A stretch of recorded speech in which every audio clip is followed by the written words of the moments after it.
네, CBS 라디오 박정현 판승부 2부분을 열었습니다. 윤석열 대통령의 비상계엄을 선포하고 12.3 내란 사태의 밤이 지난 지 118일이 지났습니다. 넉 달이 지난 셈이고 이제 오늘이 3월의 마지막 날, 내일은 4월이 시작됩니다.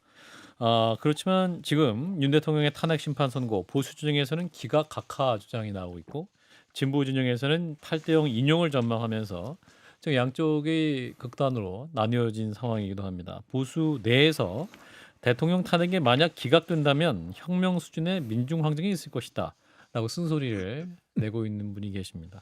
오늘 이 자리에 모셨는데요. 바로 만나겠습니다. 대표 보수 논기일서 김진 전 중앙일보 논설위원 모셨습니다. 어서 오십시오, 위원님.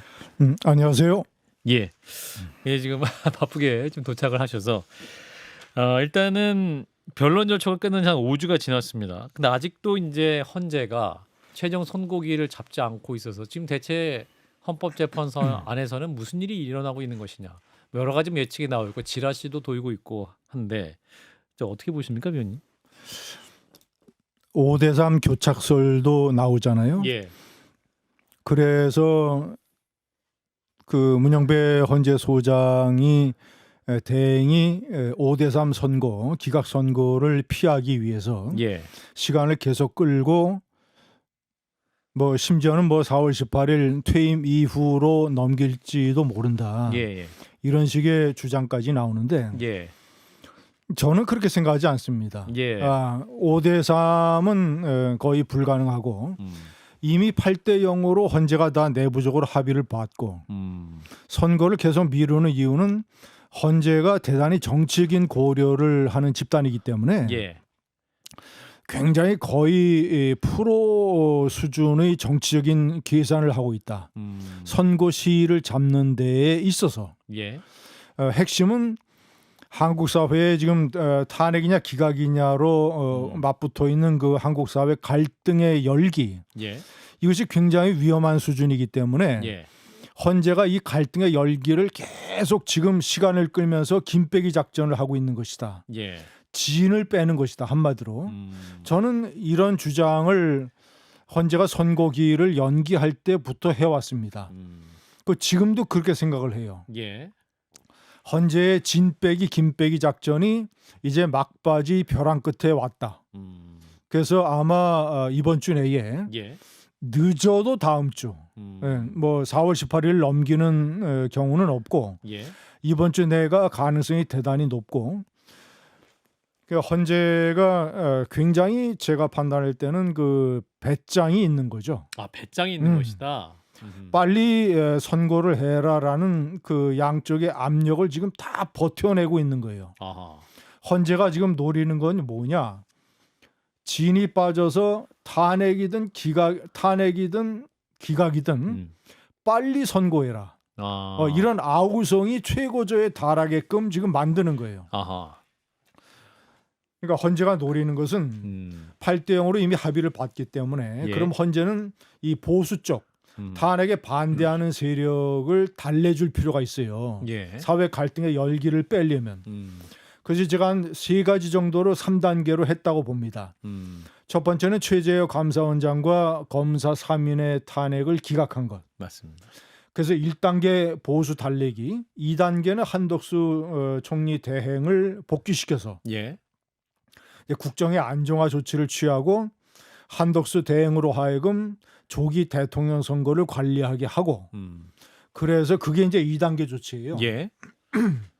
헌재가 생각한 3단계 조치가 제가 판단할 때는 이재명 대표의 2심 선고입니다. 헌재는 아마도 2심에서 이재명 대표가 유죄를 받을 걸로 생각을 한 것 같아요. 그게 3월 26일 아니에요. 자, 이재명 대표가 2심에서 유죄를 선고받으면 보수에게 3번째 달래기가 됩니다. 사법 정의가 실현됐다, 혹은 그렇죠. 공정한 재판이 이루어지고 있다. 그리고 이재명 대표의 사법 리스크가 확 다가왔다. 그러면 이제 보수가 공을 대법에 넘기는 거죠. 빨리 대법에서 확정 선고를 해라. 그거 이제 헌재가 생각한 3번째 보수 달래기인데 거기서 제가 봤을 때는 며칠이 삐끗한 거예요. 무죄가 났으니까. 만약에 유죄가 났으면 3월 26일 유죄가 났으면 3월 28일쯤 헌재가 8대0 파면 선고를 했을 겁니다. 아, 그런가요? 네. 보수에 대해서 1차, 2차, 3차 달래기를 했기 때문에 예. 8대0 파면을 해도 탄핵 저항 이 탄핵 찬성 세력, 예.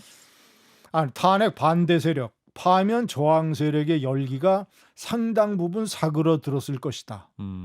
그런데 헌재의 예상과 달리 무죄가 났잖아요. 2심이. 예. 그러니까 만약에 유죄가 났으면 3월 28일쯤 헌재가 선고를 내렸을 겁니다. 예. 그런데 무죄가 났기 때문에 이번 주로 넘어오게 된 거죠. 그런데 4월 2일이 재보궐선거잖아요. 예. 8대0 파면을 오늘이나 내일 내리면 예. 예를 들어서 구로구청장이라든가 충남 아산이라든가 경남 거제 이런 데에 선거에 영향을 미치게 됩니다. 예. 국민의힘이 상당히 불리하게 돼요. 그러니까 4월 2일 선거 전에는 또 내릴 수가 없어요. 예. 그러니까 불가피하게 헌재의 진 빼기 김 빼기 작전이 4월 3일이나 4월 4일로 넘어가게 되는 거죠. 예. 아무리 늦어도 다음 주. 그렇군요. 근데 지금 이제 왜 그럼 5대3 얘기가 나오는 것이냐? 우선 선거를 예, 너무 계속 연기하니까 예. 한마디로 얘기해서 헌재 내에서 지금 무슨 큰일이 벌어지고 있는 것 아니냐. 예, 예. 많은 사람들의 예상과 달리 예. 그런 걱정과 불안을 할 거 아닙니까? 예. 그리고 권성동 원내대표가 탄핵이 기각될 가능성이 있다. 예. 이런 식으로 얘기를 했고, 그리고 또 한덕수 권한대행이 대통령 권한대행이 탄핵이든 기각이든 결과를 존중해야 된다. 예. 이런 식으로 또 얘기를 했고, 예. 그러니까 탄핵을 바라고 탄핵이 될 것이라고 생각하는 사람들 중에서 많은 사람들이 걱정과 불안에 사로잡힌 거죠. 예. 당연히 저는 그 사람들의 심리를 이해합니다.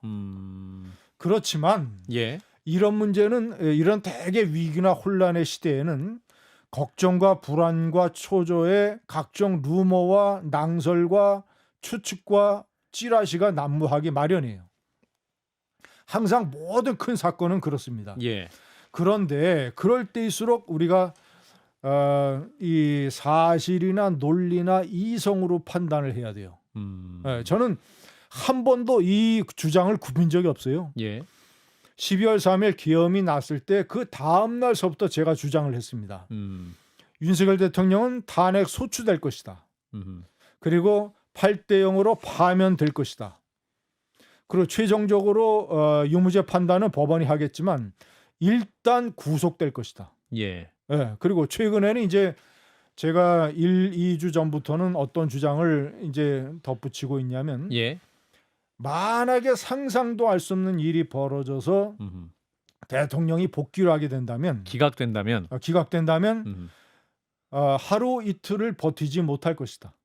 아, 대통령은 하야할 것이다. 아, 그런가요? 민중 시위 때문에. 민중 시위 거리로 때문에 시민들이 나올 것이다.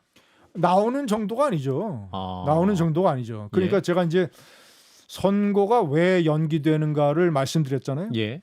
그리고 왜 사람들이 불안해하는가도 말씀드렸잖아요. 예. 그러니까 제가 세 번째 말씀드리는 것의 핵심은 이럴 때일수록 철저하게 사실과 논리와 이성으로 판단을 해야 된다. 예. 8대0 파면이 이루어지지 않고 5대3으로 기각될 수 있는 가능성은 거의 제로다. 아, 제로입니까? 거의 제로예요. 보수 재판관 3인이 예. 3인이 전부 다 기각으로 돌아야 이게 기각이 됩니다. 예. 그럼 보수 재판관 3인이 쉽게 얘기하면 상상도 할 수 없는 결정에 3명이 다 가세한다는 거예요. 예. 그런 일은 벌어질 수가 없어요. 한 명 정도 가세할지는 모르겠어요. 예. 한 명 정도 가세해서 6대2가 되는 것도 상상하기 힘들지만 예. 왜냐하면 우리가 헌재 재판이라는 것을 우리가 잘 이해할 필요가 있는데 예. 50%는 사실과 법리에 따라서 헌법이냐 법률 위반의 정도가 어느 정도냐를 판단합니다. 예. 50%는. 나머지 절반은 무엇을 보냐면 만약에 대통령이 복귀했을 때 대통령 수행이 가능하냐. 그리고 예. 헌재가 탄핵이나 아하. 기각을 내렸을 때 사회의 결과, 사회의 반응은 어떨 것인가를 봐요. 예. 헌재는 그래서 절반이 정치 재판입니다. 예? 박근혜 대통령 때도 그랬어요. 예. 그래서 우선 첫째, 사실과 법리만 따져도 탄핵 소추 5개 쟁점에서 전부 다 탄핵입니다. 파면이에요. 예. 증거가 차고 넘치니까. 예. 5개 쟁점 중에서 하나도 부정당할 게 없어요. 예? 예. 그러니까 이것은 헌법재판관들이 아니라 법대생들이 로스쿨. 모의 재판. 모의 재판을 해도 이것은 기각을 내릴 수 있는 가능성이 거의 제로다. 5개 쟁점에서. 예.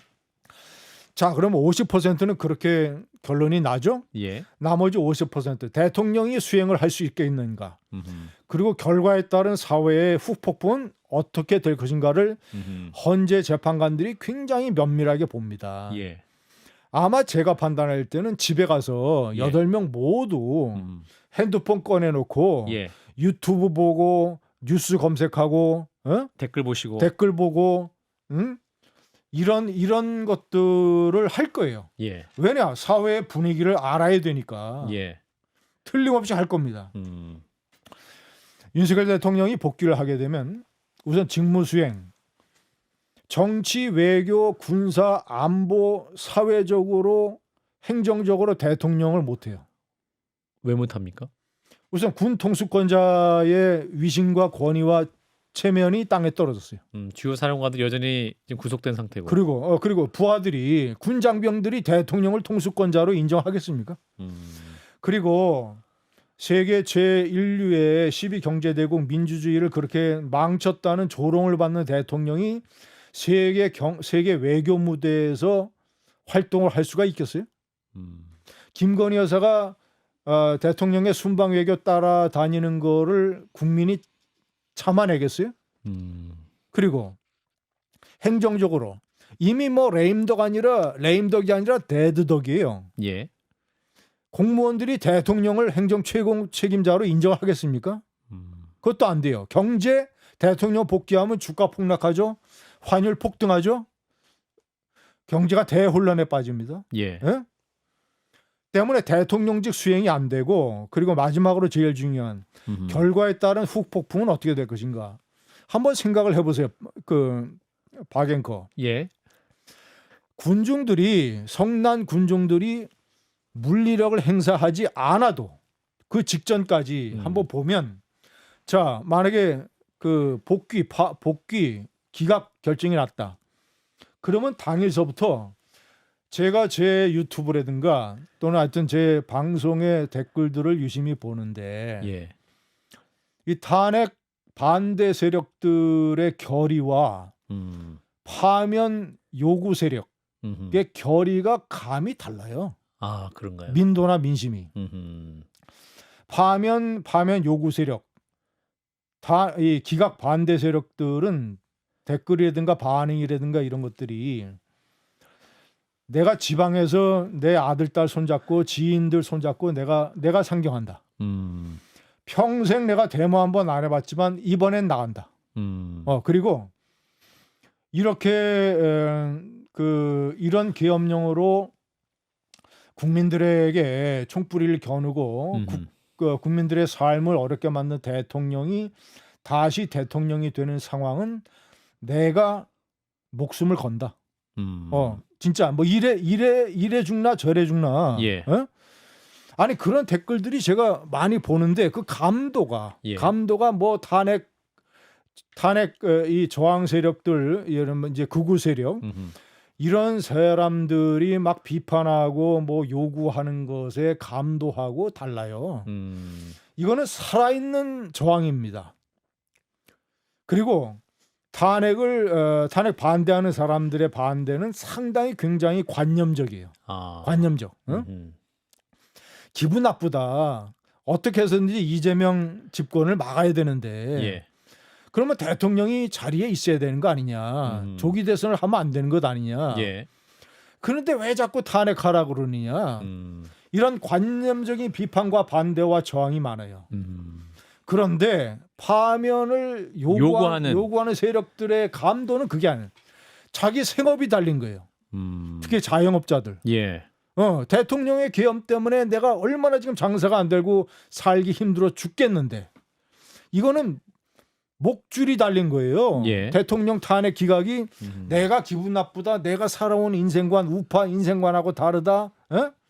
이런 관념적인 차원이 아니라 이 사람들에게는 생업에 걸린 문제란 말이에요. 대단히 실존적인 문제예요. 예. 그리고 30대, 40대, 50대들 내 아들, 딸들에게 이런 세상을 물려주기 싫다. 내 아들, 딸들이 자유민주주의 체제에서 살게 하고 싶다. 이런 것들. 예. 그리고 자존심 상해서 도저히 못 살겠다. 국민들을 거의 무슨 개돼지 수준으로 알고 헌재에서 그렇게 비겁하게 거짓말해야 되면서 아니 아무 일도 일어나지 않았는데 국민들이 호들갑을 떠는 식으로 국민들을 무시한 대통령 밑에서 우리가 어떻게 사느냐. 이런 어떤 굉장히 파면 요구 세력들의 저항은 굉장히 실존적이고 현실적이다. 만약에 정말 기각이 돼서 이틀 만에 하야될 수도 있다라고 말씀하셨는데 그러한 생명을 거는 혹은 살아있는 저항이 가시화됐을 경우에 일각에서는 2차 계엄이 정말 있지 않겠느냐. 2차 계엄은 불가능하죠. 우선 국방부 장관이나 행안부 장관이 건의를 해야 되는데 예. 국방부 장관 직무대행이 김선호 차관인가요? 예. 굉장히 제가 국회에서 하는 걸 보니까 굉장히 강직한 인물이에요. 예, 그런 인상을 받았습니다. 반듯하고. 예. 그럼 그 사람이 건의를 하겠습니까? 이상민 장관이 건의를 하겠습니까? 이상민 장관도 한번 되게 당했는데.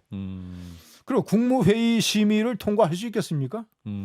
국무위원들이 아마 대통령의 팔다리를 다 끌어낼 거예요. 아하. 잡고. 아하. 이제는 막을 겁니다. 아하. 다시 시도한다면 집무실 바닥에 누워서라도 막을 거예요. 그리고 계엄령의 군 사령관들이 다 지금 감옥에 가 있는데 구속돼 있죠. 예. 누가 계엄령의 군사를 동원하겠습니까? 그리고 지금 많은 군장병들이 대통령에 대해서 반감을 가지고 있는데 예. 계엄령을 따를 군장병이 누가 있어요? 계엄령 자체가 불가능하다. 아하. 대통령이 이제 복귀를 하잖아요. 예. 그럼 대통령실이 아니라 아마 한남동 관저로 갈 겁니다. 예. 대통령실은 아마 당분간 못 갈 거예요. 그러면 전국에서 모여드는 시위대가 한남 대로를 꽉 메우게 됩니다. 예. 한남 대교서부터 저기 하얏도때까지 예. 다 메우게 돼요. 그러면 그러니까 시위대가 이렇게 물리력을 행사하지 않고 촛불 시위만 하더라도 대개 한 수십만 명이 이제 그거를 메우게 됩니다. 예.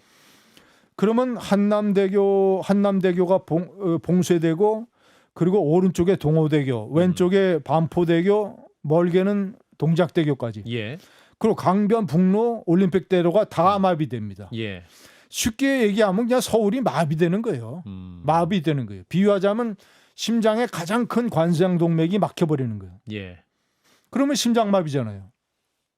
서울이 마비되면 그러니까 시위대가 물리력을 행사하지 않아도 서울이 마비되면 대통령이 하루나 이틀을 못 버텨요. 서울이 마비되는 거는 대한민국이 마비되는 겁니다. CNN에서 몇 시간 동안 생중계할 거예요. 한남대로를 가득 메운 수십만 인파 촛불 들고 예. 굳이 무슨 경찰 버스를 뒤엎거나 경찰 저지선을 돌파하지 않는다 하더라도 예. 그 시위만으로 게임 끝이에요. 근데 국민의힘 친한계 내에서 일각에서 기각될 거다. 그래서 오히려 당연히 파면을 주장하는데 부끄러운 대형 이탈이다. 이런 말씀도 하셨는데. 기각될 거라고 얘기하지 않고 그 예. 의원이 예. 강남 지역구 의원, 강남에 있는 지역구 의원 예. 아닙니까? 예. 초선인데 차라리 기각됐으면 좋겠다.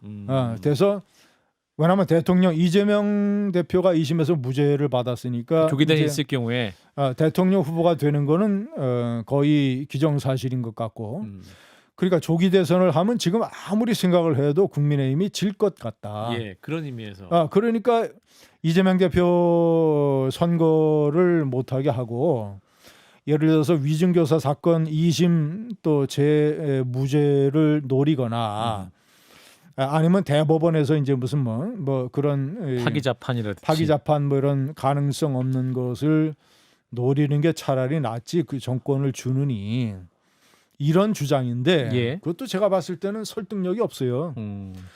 그리고 본인이 친한 게면 제가 주장을 하는 게 예. 한동훈 대표 탄핵에 대해서 찬성을 하고 합리적 보수의 대표로 지금 등장하고 있는 한동훈 전 대표를 중심으로 뭉쳐서 이제 대통령 후보 경선에서 한동훈 대표 탄핵 찬성 후보를 내세워야만 국민의힘이 대통령 선거를 치를 수 있으니까 예.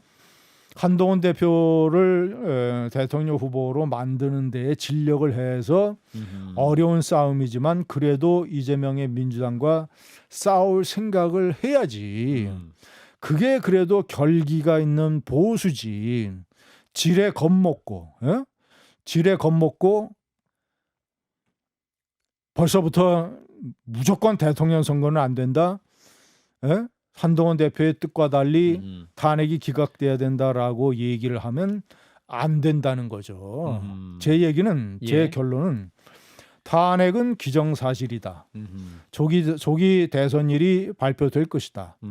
그러면 국민의힘이 조기 경선에 들어가서 탄핵 찬성, 탄핵 반대 후보는 절대 안 된다. 홍준표 시장이나 김문수 장관 같은 탄핵 적극 반대 후보는 필패다. 필패. 여당 후보로서. 네. 국민의힘이 대선 필패다. 아니 이게 대통령 탄핵 때문에 생기는 탄핵 선거인데 대통령 탄핵을 반대한 후보를 내세우면 되겠습니까? 오세훈 시장은 탄핵 소추에 찬성을 막바지했다가 최근에 선고가 연기가 되니까 탄핵 반대로 바뀌었어요. 예, 뭐 이제 헌재 내부가 뭐 3명이 기각 2명 각각 한 명이다. 예. 그러니까 오세훈 후보도 탄핵 반대 후보 쪽에 들어가 버리는 거예요. 더 불리하죠. 왜냐하면 말을 바꿨으니까. 그러니까 가장 기본적인 거는 탄핵 찬성 후보를 내야 된다. 그럼 탄핵 찬성 후보 중에서 한동훈, 유승민, 안철수 세 사람 중에서 그나마 본선 경쟁력이 있는 가장 센 후보가 누굽니까? 한동훈 전 대표잖아요. 예.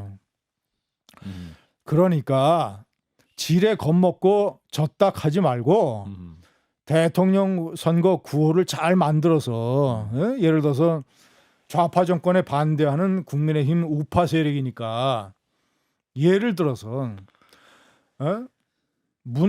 문재인이 망친 나라 뭐 이재명이 더 망친다. 뭐 이런 식의 우파 세력다운 구호를 내세워서 예. 내세워서 죽기 살기로 싸워서 기적적인 역전을 바라야지. 예. 아니 지난 1년 전에 4월 총선 때 득표율 차이가 5%포인트밖에 안 됐어요. 예. 전국적인. 예. 그러면 지레 그냥 앉아서 죽지 말고 한번 해볼 만한 게임이 되는 겁니다. 탄핵 찬성하는 후보를 내세워서 그 사람이 어떤 구호와 논리를 내세우느냐가 굉장히 중요해요. 그래서 한동훈 같은 사람은 이런 논리가 가능해요. 나라에 굉장히 위험한 인물이 두 사람이 있었다. 예. 첫 번째 인물은 윤석열 대통령이다. 내가 윤석열 대통령의 계엄에 반대했다. 윤석열 대통령의 탄핵에 내가 찬성했다. 윤석열 대통령이 나라를 위험하게 만드는 데서 내가 보수와 나라를 구했다. 예. 자, 그리고 두 번째 위험한 인물이 이재명 대표다. 문재인 정권 때 이러하게 나라에 커다란 훼손과 손실이 있었다. 예. 근데 이재명 대표가 집권을 하게 되면 문재인 시즌 2다. 예. 이러한 분야에서 뭐 원전 파괴, 울산 선거 개입 공작, 통계 조작, 그다음에 월북민 그거 사건 조작, 환경부 블랙리스트 기타 등등. 김준희 의원님. 예. 지금 시간이 거의 다 돼서요. 혹시 유튜브 연장 방송 5분만 가능할까? 유튜브만 해서 연장 방송 5분. 빨리 가셔야 됩니까? 아니야, 괜찮아요. 예, 알겠습니다. 그러면 잠시 후에 본방송 후에 또 조금 더 몇 가지 질문할 텐데. 그런데 한동훈 대표가 배신자 프레임을 넘어설 수 있을 것이냐? 그 20초만 답변해 주시고 잠깐 멈추겠습니다. 지금 예, 예. 그거는 이제 극우 세력에게 달렸습니다. 아, 그런가요?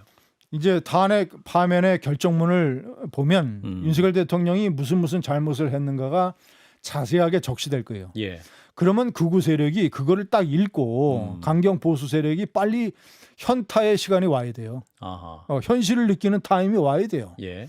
아, 그래서 이거는 뭐 이미 돌이킬 수 없는 강을 건넜구나. 그러면 이제는 알겠습니다. 우리가 대통령 선거, 그래서 아까 내가 말씀드린 논리대로 알겠습니다. 대통령 선거에 몰입해야 된다. 예, 잠깐 본방송은 여기서 마무리하겠습니다. 예, 자 유튜브 현장 방송 김진 논설위원과 함께 하겠습니다. 자 일단 국민의힘 여기서 지레짐작해서 대선을 포기해서는 안 된다라는 말씀이신 거죠? 한동훈 전 대표가 만약에 조기 대선이 있을 경우에 이재명 대표와 싸울만하다 이런 판단이십니까? 그러니까 두 가지 구호만 핵심적으로 한동훈 대표가 생각을 하면 돼요. 예. 첫째는 예, 보수를 향해서는 이제 강경 보수가 이제 열렸던 뚜껑이 좀 닫히면서 예. 열기가 좀 빠지고 현타의 시간이 온단 말입니다. 예, 강경 보수의 선택은 두 가지예요. 탄핵을 찬성한 대표적인 후보 한동훈을 내세워서 이재명과 한판 승부를 할 것이냐, 아니면 기권하거나 차라리 이재명을 뽑거나. 아하, 응? 예, 뭐 그 심하게 얘기하는 사람들은 그런 사람도 있는데 예, 제가 봤을 때는 상당 부분이 현타로 올 겁니다. 아하, 와서 예, 그래도 밉지만 미워도 다시 한번. 응? 그래서 배신자 프레임도 많이 거두고 한동훈 대표 쪽으로 갈 수밖에 없어요. 아하, 다른 선택이 없어요. 대안이. 그런가요? 예를 들어서 그래서 김문수 장관 같은 사람이 잘 선택을 해야 됩니다. 아, 김 장관은 대단히 합리적인 사람이에요. 예, 말은 세게 강경 보수로 하지만 판단은 굉장히 합리적으로 하는 사람입니다. 예, 본인의 중도 확장성이 대단히 작고 내가 탄핵 반대를 가장 강경하게 얘기했기 때문에 본선에서 경쟁력이 내가 없다. 이런 판단을 스스로 내리고 예, 극적으로 한동훈 대표를 지지하고 후보로 극우 설득은 내가 맡겠다. 아하, 그렇게 나서주면 국민의힘에서 대반전이 일어나는 거예요. 아, 선거는 그런 반전의 예술입니다. 나는 홍준표 시장한테는 기대 안 해요. 홍준표 시장은 아마 그 정도의 어떤 정치적인 오픈 마인드가 없을 거예요. 아, 그런데 김문수 장관은 가능해요. 아, 그렇군요. 이게 내가 마지막으로 몸을 던지는 거다. 내 욕심을 던지고. 예, 아니 한동훈 대통령에다가 김문수 국무총리 어떻습니까? 모양이. 예. 우파에서 봤을 때는 괜찮잖아요. 아, 한동훈 대통령, 김문수 총리 연합으로 그렇지. 예. 선거가 될 수도 있다. 경험이 없지만 참신하고 정치적인 용기를 보여준 한동훈은 대통령. 행정 경험이 풍부하고 노숙한 김문수는 총리. 예, 그렇게 해서 신구 조합으로 간단 말이죠. 예. 그래서 우선 제가 얘기하는 김문수 장관의 역할과 결정이 대단히 중요하다. 극우들을 설득하고 한동훈 쪽으로 미는 데에 김문수 장관이 굉장히 중요하다. 설사 1차 경선에 출마를 해서 과반수 후보가 없어서 2차로 가면 2차 때 김문수 장관이 자신이 1차 때 1등을 했어도 과감하게 던지고 한동훈을 밀어줘야 된다. 그러니까 일각에서는 한동훈 전 대표가 그래도 이제 여전히 친윤 세력이 국민의힘 내부에 살아있기 때문에 과연 이제 조기 대선이 있을 경우에 당내 경선을 통과할 수 있을 것이냐 뭐 이런 질문도 하시는 분도 있는데. 그게 아까 얘기하는 현타 이론과 똑같은 거죠. 아, 현타가 오면 그럼요. 정신을 차리게 된다. 아니 친윤계도 현타가 오면 예. 그럼 친윤계의 대안은 뭐냐요? 제가 물어보는 거. 예. 홍준표 시장이냐 김문수 장관이냐. 예? 진짜 대통령 선거에 관심 없고 예. 나는 대통령 선거 정권 누가 잡는지 아무 상관없어. 나는 TK 지역에서 공천 다시 받아서 국회의원만 하면 돼. 국회의원은 내가 여러 번 해보니까 야당 국회의원이 최고야. 응? 오히려 야당하는 게 나아. 호남의 라는 야당 생각을 국회의원. 가지고 있는 국회의원들도 나는 있을 거로 봐요. 국민의힘 예, 내에서. 그럴 수도 있죠. 예, 그럴 수도 있죠. 제가 정치부 기자를 오래 하면서 지켜보면 예. 국회의원은 역시 야당을 해야 돼요. 아, 그런가요? 여당은 재미 하나도 없어요. 상임위나 청문회나 무슨 뭐 이런 데서 여당 국회의원이 제대로 발언을 할 수 있어요? 쉴드 치기 바쁘지. 예. 국회의원의 묘미는 야당에게 있다. 아하. TK 지역의 2선, 3선, 4선 의원들이 그걸 왜 모르겠습니까? TK에서 당선만 되면 야당하는 게 본인이 재밌다고 생각하는 사람들이 있을 거기 때문에 지금 저런 식으로 하고 있는 거예요. 국힘이. 세상 어떻게 돌아가는지 물정 모르고 예. 국민의 마음, 국민의 민심이 윤석열에 대해서 얼마나 분노하는지를 모르고 저런 식으로 당대표, 권영세 당대표라는 사람이 한동훈 전 대표가 위법이라고 계엄을 규정을 해서 계엄 해제 요구에 가담한 것은 잘못된 것이라고 하는 이런 소리를 하는 정당이란 말이에요. 예. 세상 돌아가는 거 모르고 민심 모르고 그러니까 제가 그 사람들의 속마음을 의심하는 거예요. 그렇게 생각하는 사람들도 있을 것 같다. 예. 대통령 선거에 진짜 관심 없는 사람들이 있을 것이다. 내가 봤을 때는. 예, 예. 그런 소수의 사람들을 제외하고 이재명 좌파 정권 집권만은 어떻게든지 막아야 된다라고 생각하는 사람들이라면 현타를 빨리 겪고 한동훈 탄핵 찬성 후보 기치 아래 모이는 방법밖에 없다. 그게 60일 안에 가능할 것이다. 아, 그럼요. 선거는 예, 아까 지금 반전의 예술이라고 말씀드렸고 기적이 있는 게 선거고 지금은 뭐 다 끝난 것처럼 보이지만 예. 지금 저 드러나지 않은 또 민심도 많습니다. 대통령 아직 정하지 않은 사람들 40% 정도 되고 예. 이재명 대표 지지하지 않겠다는 사람들이 70% 가까이 될 수 있어요. 예, 예. 알겠습니다. 이제 위원님을 거의 보내드릴 시간이 된 것 같은데 이번 주 내에 이제 최종 헌재 판단이 있을 가능성이 높다 말씀하셨는데 그럼에도 불구하고 여전히 탄핵 인용에 대해서 요즘 너무 또 정보가 혼재하다 보니까 잠을 못 이루는 분들을 위해서 우리 김진 위원님께 다시 한번 국민들 향해 말씀해 주시면 전망. 예. 조금 심한 표현일지는 모르지만 예. 계엄은 미친 행동이었습니다. 미친이라는 거는 욕이 아니에요. 미친은 영어로 얘기하면 insane, crazy. crazy라는 말도 있지만 insane. 제가 얘기하는 미친은 insane이에요. 예, insane. 죄송합니다. sane이지 않은 것. 응? 예. sane은 정신 상태가 정상이 sane이고 정신 상태가 비정상인 게 insane이에요. 예. 내가 얘기하는 미친 계엄이라는 뜻의 미친은 insane이에요. insane 마셜로. 대통령이 그 당시 그리고 그것이 가능하게 된 대통령의 심리 상태가 계속 insanity가 쌓여온 거예요. 예. 응? 자, 그래서 미친 계엄을 지켜본 많은 국민들이 걱정과 불안에 사로잡혀서 혹시 기각되는 거 아니냐라고 생각을 하시는 거를 이해하는데 예. 아무리 미친 세상이라도 미친 어떤 액션에도 레드라인이 있습니다. 레드라인. 응? 이것은 넘지 않는 레드라인이 있어요. 한국이라는 나라를 믿으면 한국이라는 자유민주주의 공동체를 믿으면 87년 6월 민주항쟁의 결과물로 탄생한 헌법재판소라는 존재의 가치를 믿으면 예. 그리고 현자라고 불리우는 8명의 헌법재판관들을 믿으면 기초적으로 한국 사회의 상식과 원칙을 믿으면 레드라인을 넘어서는 미친 짓 예를 들어서 5대3 기각 같은 것은 있지 않을 것이다. 예. 그거는 한국인의 현자인 헌재가 스스로를 부정하는 것이고 한국과 대한민국을 부정하는 거예요. 알겠습니다. 절대 그런 일은 일어나지 않을 테니까 예. 걱정하지 마시고 며칠만 푹 주무시라 이렇게 말씀. 예. 거의 우리 김진 위원께서 신경 안정제와 같은 말씀을 해주셨다는 댓글이 보여서 전해드립니다. 마치 그 연설 같았습니다. 예, 김진 위원님 여기서 보내드리겠습니다. 고맙습니다.